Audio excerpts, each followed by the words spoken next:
Sir ఈరోజు ఆ, Sujatha madam. ఎవరు?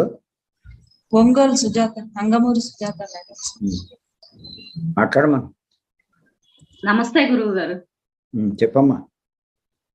ఈరోజు మీరు క్లాస్ చాలా చక్కగా వివరించారు. అంటే మానవుడు ఈ జీవితంలో చూసినట్లయితే విలువ లేని వాటి పట్ల విలువైనవిగా భావిస్తూ ఉంటాడు, విలువ కలిగినవి మాత్రం వేస్ట్ చేస్తూ ఉంటాడు, ఆ విలువ లేని వాటిని పొదుపు చేస్తూ ఉంటాడు అని ఎగ్జాంపుల్స్ ద్వారా చాలా చక్కగా వివరించారు.